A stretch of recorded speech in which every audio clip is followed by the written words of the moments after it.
Mon père me disait quand j'étais jeune que quand tu vois le soleil se lever, ça veut dire que tu as passé une bonne veillée.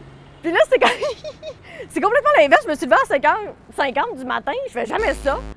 Et c'est pour venir lire de façon tout à fait diurne mon recueil de poésie qui est paru le 17 avril dernier, Critique de Crowd, promenade nocturne du Mosh Pit au Nid de Poule.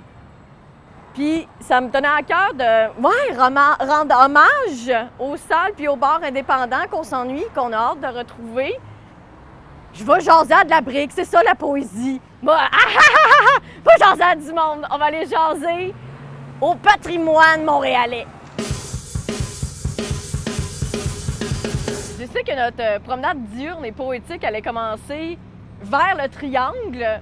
OK, pour les initiés, le triangle. Et on va finir dans le vieux Fur Red Light. C'est bien thématique. Je pense que c'est un parcours que je fais pas mal comme dans les temps de festival. Aux 5 coins de la restauration 24 heures, la musique fuit sur un écran de fumée de club coupe-fin. Affamé, le rock malfamé vit fast and die young, mais personne crève de soif. La Roquette, le Quai des Brumes, l'Esco. Alors pour tous les amateurs de musique de Montréal, je sais pas, j'apprends rien de neuf, là. C'est des références. Et c'est surnommé le triangle, puis je pense qu'il y a un peu d'ostinade sur comme pourquoi un triangle. Ben, si tu le prends d'un plan aérien, c'est un triangle rectangle. Puis si, mettons, on était de l'autre bord de la rue, ben on verrait bien que c'est un triangle scalène. Ça reste 3 lieux forts de la scène montréalaise, puis ce poème-là, pour moi, il représente exactement l'essence de ce qu'ils sont. Je contourne les écrans géants qui occultent l'ambiance des foules monstres. Non, je verrai pas le mythe en personne. Je vais le rencontrer dans un sous-sol avant son ascension.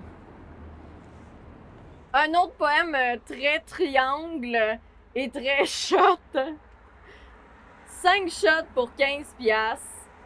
Je manque de main pour arriver à bon port. De la Roquette à l'Esco jusqu'au quai, où personne pick-up line sur les beaux yeux de Michel Morgan. Hey, sur ce, je sens que je fais de l'amnésie. Je sais plus si c'est 5 shots pour 15 piastres, si j'ai fait de l'inflation ou que je type pas assez. Il y a comme un flou là-dessus. Je sème le chaos pour récolter la débauche et nourrir l'espoir que tu as haché devienne une danse comme les autres. Changer de bord de rue parce que on est des plantes vertes, là, on voulait du soleil. Admirer le quai, la Roquette, Esco, ils ont changé de vocation. L'immeuble a changé de vocation à travers le temps. Puis c'est normal dans une ville que les choses se transforment, que les commerces ouvrent, ferment. Mais je trouve ça quand même important, ben ouais, qu'il y en a qui s'enracinent, qui fassent partie de la culture puis du patrimoine d'une ville. Puis, à travers le monde, il y a 3500 langues qui sont parlées par 0,2% de la population. J'ai eu un doute sur mon chiffre. Ce petit pourcentage-là est regroupé dans des places géographiques à travers le monde où la biodiversité est la plus variée. Puis je trouve ça vraiment fou qu'il y ait une véritable corrélation entre la diversité culturelle et la biodiversité. Ça me paraît comme juste de base, tu sais, qu'il y ait une variété de lieux de diffusion. Parce que c'est comme ça qu'il y a une vitalité. Et parlant de vitalité, moi je trouve ça quand même fou, puis j'espère que ça va rester, que pour la toute première fois, le gouvernement a donné de l'argent aux bars spectacles. On a enfin reconnu leur importance dans l'écosystème culturel. Puis, ben, ça me choque parce qu'ils n'en ont jamais eu avant, mais là, je suis contente au moins que ça se passe. Puis là, je me dis que j'ai fait beaucoup d'analogies de plantes parce que c'était thématique. On arrive proche des catacombes, puis moi, ça m'arrache beaucoup le cœur, la fermeture des catacombes le 31 décembre 2019. Catacombes qui avaient ouvert en 2006. Et moi, je trouve que ça laisse encore un vide, tandis que beaucoup trop de choses se construisent autour. Des tours à condos qu'on n'aurait pas vues si récemment que ça dans l'histoire de Montréal. En 2012, quand Gérald Tremblay est parti, son legs politique, c'est d'avoir fait du dézonage dans le centre-ville, ce qui permet la construction de gratte-ciel. Fait que ça va défigurer tranquillement pas vite la ville. Moi, je trouve qu'il y a une grosse question à se poser socialement. Déjà, comme la construction des condos de luxe qu'on s'en calisse, puis la qualité de vie qu'on se donne, puis des salles qui ferment, qui n'auraient pas dû. Endeuillé des fermetures, je m'offre une visite touristique, une vieille playlist en audio-guide. Béton pressé de construire des condos de carton, quitte à enterrer vivant l'esprit des quartiers. Les catacombes de l'underground accumulent les vestiges punk et les divans mal insonorisés. Ville d'excellence pour la musique métal, un épitaphe ironique sur une pierre trop fraîchement taillée. Je me rends où le bruit des autres devient notre ralliement et je dédie ce poème à tous les propriétaires de condos qui portent plainte contre tapage nocturne ou du bruit, puis fuck you.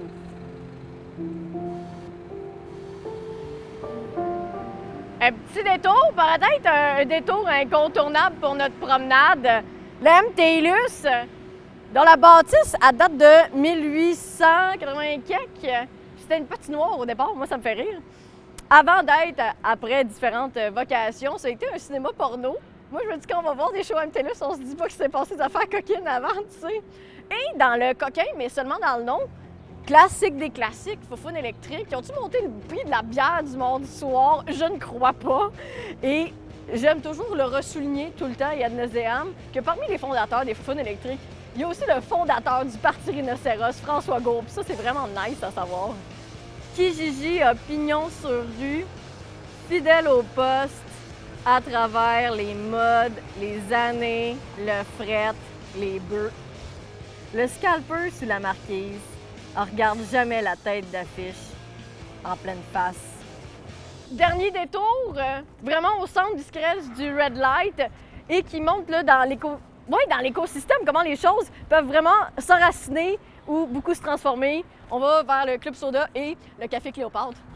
C'est vraiment une parenthèse de jaser du Café Cléopâtre parce qu'effectivement, il n'y a pas énormément de spectacles qui sont donnés au deuxième étage. Il y a des événements, c'est inclusif, hein? Show de drague, trans, karaoké, tout nu, mais show de musique.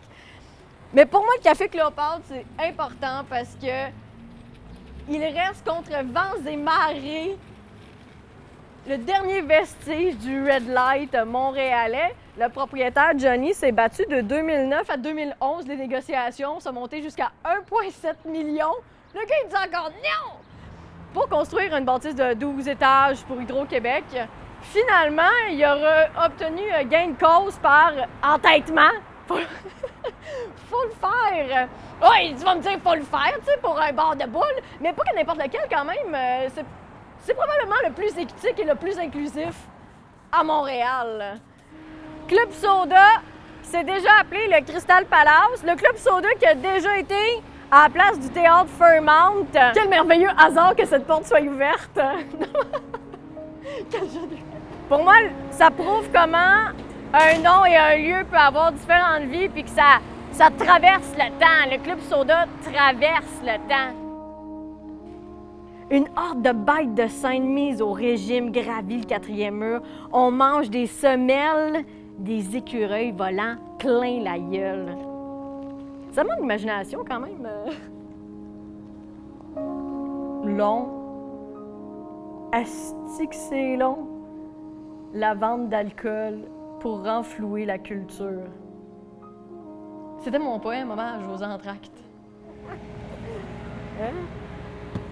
Yeah. Club Soda! Petite promenade qui finit sur un lieu banal, la marquise du Club Soda. J'aime cette salle-là parce qu'il n'y a pas de sécu. Non, mais il y en a, mais il n'y en a pas devant la scène. Il n'y a pas de clôture. Fait que pour tous les shows qui demandent son ratio de stage dive, c'est parfait. Et il y a de l'espace pour trasher. Les hardcore, ils peuvent mocher comme ils veulent. Il y a quelque chose d'optimal dans son espace. Et je le sais que ce n'est pas pour bientôt encore les mosh pits, mais ils vont revenir Et tout ce qu'il nous faut, là, c'est la distorsion. La distorsion, seule coquetterie nécessaire. Notre parage consensuel nous suffira. J'attends notre explosion. Pour notre retour crowdien, je serai là, fidèle au poste, devant la scène. Je noterai nos danses sociales joyeusement chaotiques et mes propres débordements accompagnés de mes consoeurs et de mes confrères de pit. Nous serons un poème suintant et satisfait. Nous serons des mots d'amour gueulés en chœur. Nous serons nous. Nous serons foule.